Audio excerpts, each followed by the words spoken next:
ces gens-là, même parmi toutes ces personnes-là, qui travaillent si fort à construire un Québec plus juste, plus vert, plus solidaire, indépendant, il y en a un certain nombre qui ont de la misère à croire encore que la politique, ça peut être autre chose que ce qu'ils ont vu dans les 20-30 dernières années. C'est ça le nuage. Alors vous le savez, il y en a qui appellent ça cynisme, il y en a d'autres qui appellent ça désillusion, déception. C'est vrai, ça existe. Pourquoi ça existe? Parce que malgré la présence dans la classe politique de plusieurs personnes sincères, dans tous les partis, ça je tiens à le dire, il y a des machines inhumaines, des machines de direction dans les partis politiques qui ne pensent qu'à une chose, pas avoir des visions à long terme, pas bâtir un Québec pour les 10, 15, 20 prochaines années, pas réfléchir à ce qu'on va laisser à nos enfants, non, juste une chose, prendre le pouvoir puis le garder.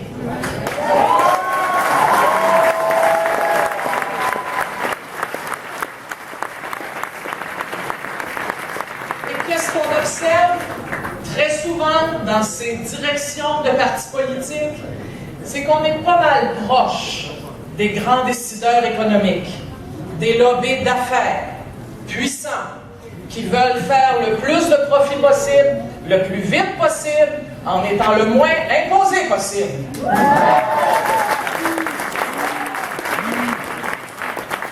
Malgré ces déceptions-là, malgré ce qu'on observe, qui est difficile, moi, ce que j'ai envie de dire aux gens aujourd'hui avec vous, c'est oui, un autre Québec est possible, c'est possible et on va le faire.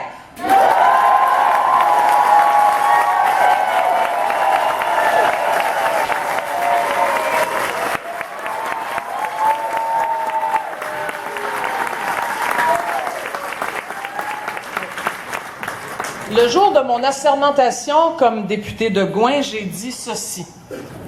Le peuple québécois mérite mieux que des injustices perpétuées de génération en génération. Mieux que des paysages profanés et que des terres abandonnées. Mieux que le tiers-monde autochtone. Mieux qu'une démocratie tronquée par un mode de scrutin passéiste et qu'un certain populisme pour tout discours. Oui. Le Québec mérite mieux qu'une culture dont on calcule seulement les retombées économiques. Et le Québec mérite mieux que l'anglicisation rampante de grandes villes et des milieux de travail. Mieux que la course effrénée des familles pour concilier métro, boulot et dodo. Alors, qu'est-ce qu'il mérite, le Québec? Le Québec mérite Québec solidaire!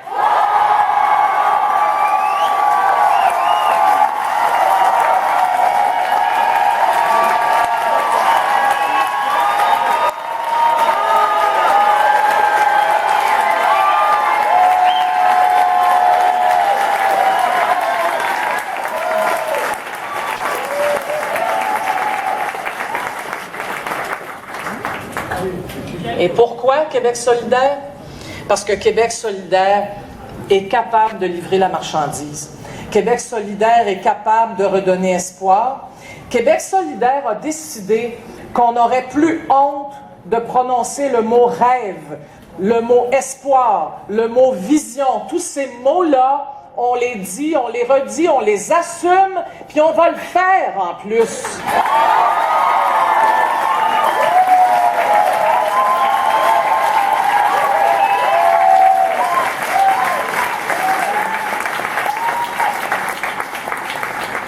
Évidemment, quand je vous vois, vous autres, ici, avec cette fougue, avec cette énergie, avec toute la générosité dont vous faites preuve, je le sais, mais tout le temps, mais particulièrement depuis un mois, écoutez, je me dis qu'il n'y a rien à notre épreuve.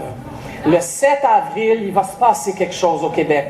Le 7 avril, il va y avoir une grosse équipe solidaire à l'Assemblée nationale.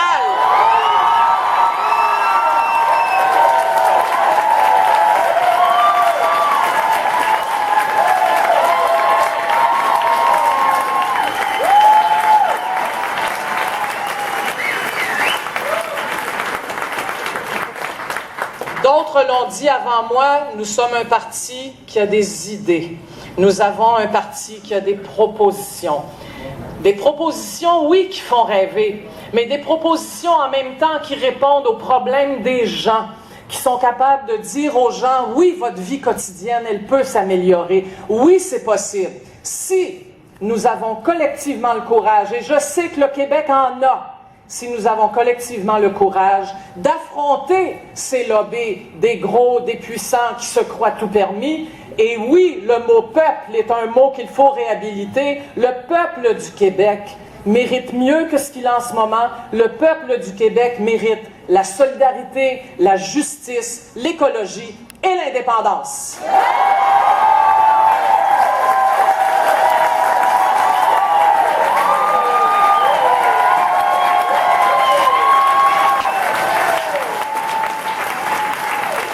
Avec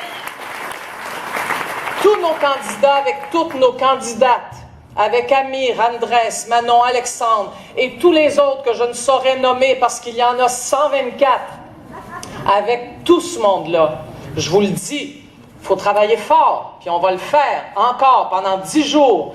Le 7 avril, il y aura une magnifique équipe de Québec solidaire à l'Assemblée nationale. Il y aura cette équipe qui sera la conscience d'un Québec qui se cherche et qui a besoin d'avancer, qui a besoin de justice, d'écologie et de liberté. Merci!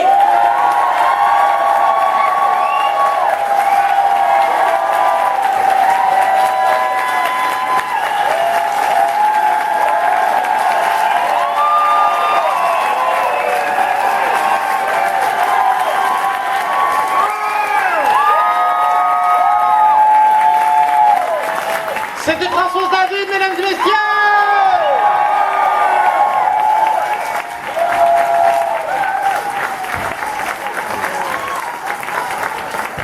Merci beaucoup, madame David. Très inspirant.